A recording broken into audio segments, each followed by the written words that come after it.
Hello, SquirrelTribe. So I'm sure a lot of you have heard about what is happening in the southern states that doesn't normally happen here. And if you guessed the Aurora Borealis, you're correct. So according to this, I got a couple things I want to talk to you about today, but this one just real quick I wanted to mention because I think it's very important, all right? And you'll understand why in just a moment. The U.S. National Oceanic and Atmospheric Administration issued a rare, severe geomagnetic storm warning when a solar outburst reached Earth on Friday afternoon, hours sooner than anticipated. The effects of the northern lights, which were prominently on display in Britain, were due to last through the weekend and possibly into next week. Now, we here in Florida, in Okaloosa County, I didn't see it last night, but in Panama City, there are pictures up that it was visible there. There are pictures from Georgia where the northern lights were visible. Everything looked pink and purple, and everybody's talking about how it's possibly a once in a lifetime situation, which is very true. But at the same time, you have the people, what is this? NOAA, I think is the short term for them, National Oceanic Atmospheric Administration, NOAA. When they issue this rare severe geomagnetic storm warning, they also mention how the solar flares could interrupt radio frequencies and satellite frequencies and electric grids and things like that. And y'all know me, if you've ever been over here on SquirrelTribe before, you understand how my brain works. And my very first thought was, this sounds like a good time for the government or somebody else to, wreak havoc and blame it on this whole entire Aurora Borealis, solar flares, everything else, when in actuality, it's them. So if you had any issues Friday, today, if you have any tomorrow and the next day, with losing power somewhere, with an electric grid going down, with anything like that, it could be blamed on this, but I see that as an opportunity for others to sneak in and do the things that they would like to do under the disguise of solar flares. And that's all I'm going to say about that. You guys know exactly how my brain works. And of course, people will say it's conspiracy theorist talking, but when you're right more than half the time, is it really a conspiracy at that point, or is it like reality? So the other thing I want to talk to you guys about, healthcare. I am 42 years old. I have health insurance, right? My husband and I are no longer with corporate America, so we're paying for our health insurance on our own. And it is freaking expensive. Let me tell you how expensive it is for a husband, a wife, and a teenage daughter. It is almost $1,000 a month for us to have insurance, right?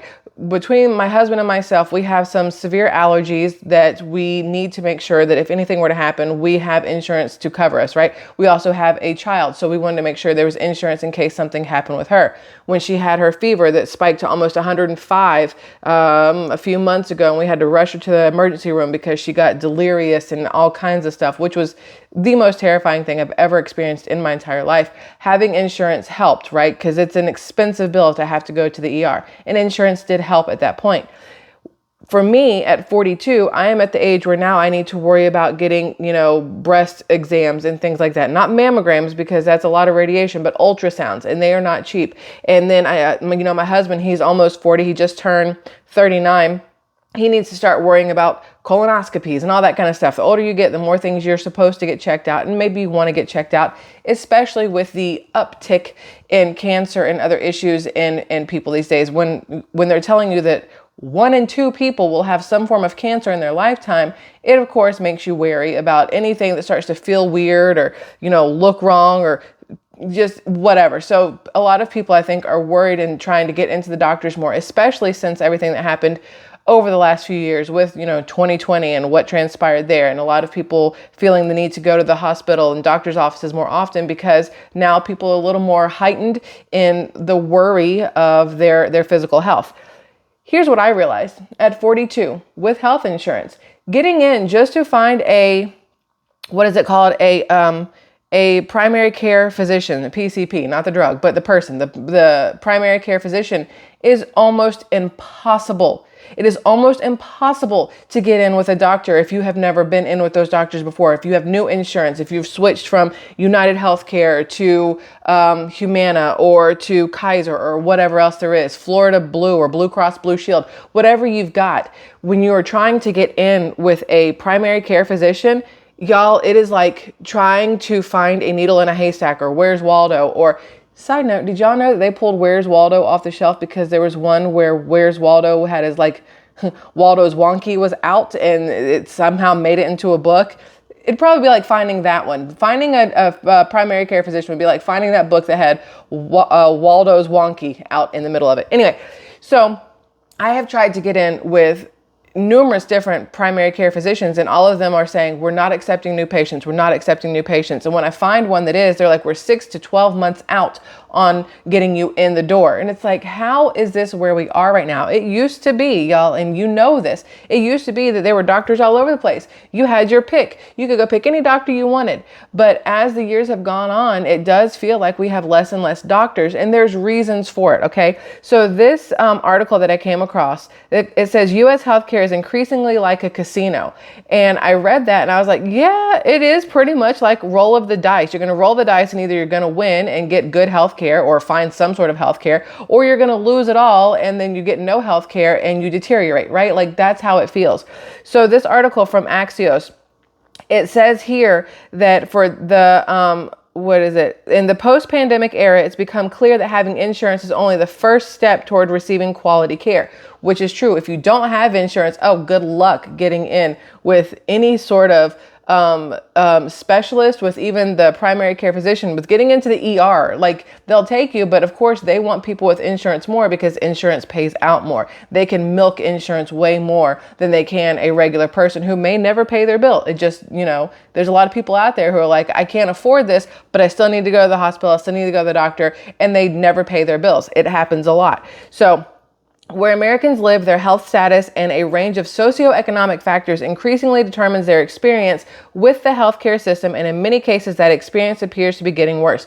Again, this is true. If you are older, a lot of times these physicians don't want to take you unless you have like significantly good insurance, because again, they can take all that money. If you happen to be lower income or you don't have insurance, they don't want to take you because there's less money. So these doctors are basically picking and choosing who they will or will not help with no regard to how it may affect the patient or lack of, taking them as a patient. Somebody could die from this doctor saying, oh no, you can't pay me enough, therefore I'm not going to see you. And then, up a creek. So according to this, affordability, while critical, isn't synonymous with access. Long wait times for doctor appointments, crowded emergency departments, complicated insurance requirements, and I don't know how to say this, dearth of local providers are all making things tougher on patients. For many people, whether they can get the care they need when they need it seems to come down to luck of the draw. And again, if it's like playing the lottery, maybe when you call that doctor's office and you're like, hey, I need to get in for an appointment, maybe you get lucky that day and they go, oh, we have an opening, and you get to skirt right on in there. Other times you call and they're like, sorry, there's nothing, try somewhere else. It's like Russian roulette kind of thing, right? Now, provider shortages and a post-pandemic surge in demand for care have played a large role in today's squeeze. Also very, very true. Provider shortages. There are less people going into the medical field, number one. There are less people going into the medical field for general medicine. A lot of them want to go into some specialty because specialties, cha-ching, boo-boo, it pays way more money if you are a specialist of something. If you're a surgeon, if you're an orthopedic, whatever. I don't know the names of all these things. But specialties pay a lot more than your primary care physician, than your general doctor, than even, a nurse practitioner. All of those things do not pay nearly as much as somebody who is a specialty. Now, according to this, it's being felt all along the care continuum, whether you're trying to schedule an annual physical or waiting in the ER. All the noise that we're hearing is a signal this is real. This is according to a gentleman named Joe Betancourt, who is president of the Commonwealth Fund. There's no doubt that in my career, I've seen access challenges evolving. Now, primary care especially is in short supply, which is particularly alarming given its role in keeping people healthy and from needing more specialized care down the road. Now, y'all know how I feel about doctors in general and how all of this is based on, keeping you sick, kind of sort of band-aiding it so they can make as much money off of you as possible for as long as possible. There is no money in the cure. There's only money in the longevity of your illness, right? There's been cures for cancers numerous times, I'm sure. And I'm sure all those doctors have suddenly, died, whatever. Dr. Sebi. That's all I'm going to put out there. There's other people. There's probably a trigger word here on YouTube also. Probably shouldn't have said it, but it is what it is. We've already done it and I don't edit. So there's that. But you know that you can't tell me that we can have all this technology we have in the world and figure out how to do all these different things. And we haven't figured out how to cure the things that are killing children with, childhood cancer, or to cure the thing that is killing numerous people, whether it is colon cancer, whether it's breast cancer, whether it's lung cancer, whether it's brain tumors, everything out there. You're going to tell me that we haven't come far enough to figure out how to stop it? Oh, honey, yes, we have. But they've also come far enough to figure out how to cause it.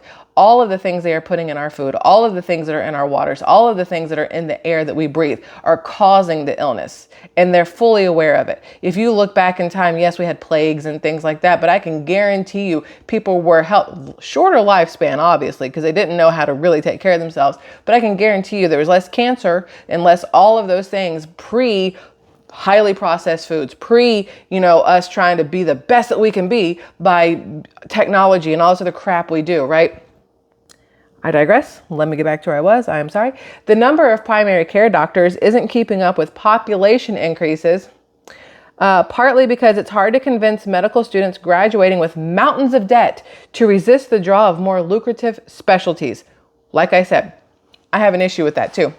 Why do we, and people, this is a big debate that a lot of people have, and I'm always I'm like really loud about this one. Why do we pay athletes so much money, yet we don't pay our firefighters who put their lives on the line, our policemen who put their lives on the line, our military personnel who put their lives on the line, our teachers who are, in theory, shaping, the world? Not all teachers are good. Some of them suck, just like some of all the other ones I mentioned suck. But doctors, if you're going into a profession that is literally designed, in theory, to save lives, why do they have to incur such massive debt to do so?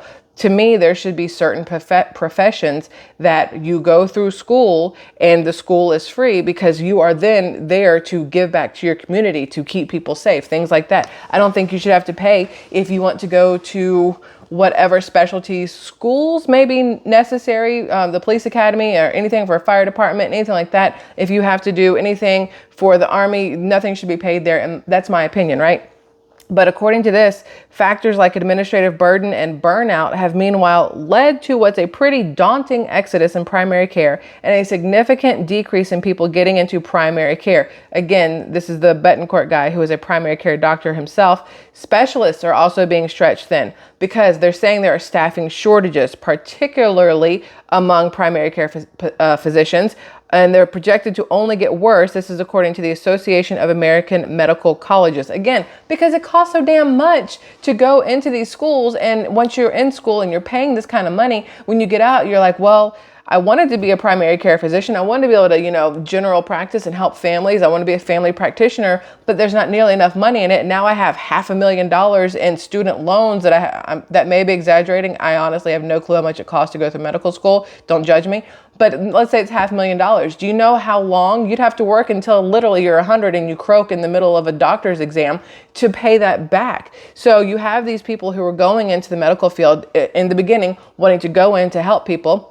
I'm sure there's people that go into it just for the money that comes out of it, right? But then by the time they're done, it's like they can't afford to do certain things, so they have to go to specialties. So now you have all these doctors out there who can work on an athlete, all these trainers and whatever else, but now you don't have a surgeon. Now you don't have your primary care physician. Now you don't have your family doctor. So instead, guess what happens? We keep moving towards technology. There are robots out there who are going to perform surgeries. There's, you don't have to go to the doctor anymore. You can Zoom call and some guy sitting in a white lab coat on his back deck can tell you what's wrong with you and write you a prescription. Is it real? Can they really tell via this? Who knows? But it works, right? That's what they do. Doctor on demand through a Zoom call. You're going to see more and more people losing trust in doctors because it's so hard to get in with them. And when you do, are they really going to give you the right whatever you need? So you're going to see people losing trust in doctors. You're going to see less doctors being available to begin with. So more people saying, screw it, we're just not going to go, and trying to self-medicate, self-educate, self-heal, which is what we did way back in the day before doctors were around. If we could get back to that, that'd be great. But it's going to be more and more difficult as the years go on, because again, you have less people going into the medical field, and once they come out, you have less people wanting to be your primary care physician, your general practitioner, any of those things. And insurance costs keep going up, your deductibles keep going up, costs for medicines keep going up. Everything becomes so expensive that at the end of the day, it's like, do you just say, screw the insurance and, stack a little money, and if something happens, hope to hell you have enough to pay for it? Or do you say, I'm going to pay for this insurance and hope to hell you can get in with a doctor? We're paying, like I said, $1,000 a month for insurance. And it's like, why? I can't get in with a doctor. I can't even cancel my insurance. I am pretty sure though, if I just quit paying, it would cancel on its own. And I'm almost to the point where I'm like, listen, I'm going to try one more time to be able to get in with a primary care physician, because my child needs to get in, and just to, make sure everything's good with her. My husband needs to get in. I need to get in. And I'm like, if I could just do a physical once, all of us get one physical and then cut it, that's fine. And we'll go from there. It may be better in the long run just to save a little money and go when you need it than to pay for insurance, since having insurance doesn't help you. It doesn't help you. At least that's what it seems like, unless, of course, you are already in with a doctor and you're already on some sort of medications that require insurance and things like that. All I know is that it seems to get worse yearly. And I know a lot of y'all are in the same boat, where it's like, you can't get in with your doctors. You can't get in with the specialist even that you need, because there's so many people lined up. It's hard to get your prescriptions, your medications that you need, because of shortages or because they cost so much. An EpiPen. My husband, he's gone into anaphylactic shock 3 times since we've been married. And an EpiPen went up to like $600 for an EpiPen. Are you kidding me? Why does it cost so much for an EpiPen? It makes absolutely no sense at all. And then, Ozempic, that stupid drug that a lot of celebrities are using to lose weight, it was supposed to be for diabetes, but instead you have people who, instead of, stopping eating and working out, decide to take Ozempic because it's faster. Kelly Clarkson and what's the Osborne chick, Kelly Osborne. Oh, it's a Kelly thing. Okay. And then who knows else? Jessica Simpson. All these people taking Ozempic instead of making healthier choices for themselves. That's not the point. That's whatever. There are some times where obviously medicine and surgeries are necessary. For celebrities, pretty sure that's not the case 99.9% of the time. But again, I digress.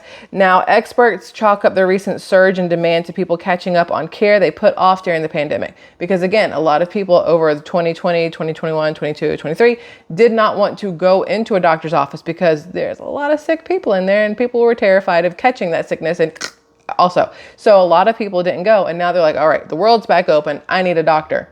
Good luck getting one. If and when that subsides, it would likely alleviate at least some of the challenges with getting appointments. They're saying when people have calmed down, maybe it'll be easier. I've been trying for about a year, so it's not quite easy yet. Now, here's the kicker. New technology could help with some more systemic issues like administrative burden, and expanding the scope of practice for non-physician providers like physician assistants and nurse practitioners could also increase the system's capacity. So here's what they're saying. If the doctors can't do it, nurse practitioners can. Do you think they're going to pay nurse practitioners more to do the job of the doctor? No. Do you think they're going to give them extra training to do more jobs of the doctors? No. They're just going to expect nurse practitioners and nurses in general to do more for the same amount or less, and not have the knowledge that is technically necessary. I would want the knowledge, as much knowledge as possible, right? But also, there's a lot of nurses out there who could, do circles around some of these doctors who suck. Y'all know exactly what I mean. There's plenty of nurses out there who should have been doctors, but because it costs so much to become a doctor, they chose nurse practitioner instead. I just think it's important to pay attention to what is going on with your specific healthcare provider, number one, with your insurance, number two, and make sure that you are paying attention to how the appointments are stacking up where you go. Make sure you have your appointment set up. If it's something you need recurring appointments for, don't get lost in the shuffle of all the other patients. So I think that's important to keep an eye on, because over the foreseeable future, healthcare is going to get harder and harder to obtain and to hold on to. So if you have it, do whatever you can to keep it. If you don't have it, start looking for it if possible, because it's going to take a while to get in. So yeah. I don't know if any of that was like good news or not, but it is something I think we need to be aware of. So that is it for right now, Squirrel Tribe. I am actually burning up right now. There's a lot of sun coming in. It's a little toasty in this little corner of my couch, but I love y'all immensely. And tomorrow is Mother's Day. I will not be here with y'all tomorrow. It's family day. Y'all know Sundays are a no-go over here. So we're going to have some brunch, and my daughter and I are going to watch a bunch of really stupid rom-com funny movies on TV and eat leftovers because I'm not cooking tomorrow either. That's what I've decided for Mother's Day. That's what I would like, is just a day to chill with the family and not cook. It's lovely. Listen, I love y'all, and I'll see you guys again on Monday. Enjoy your day tomorrow. Bye.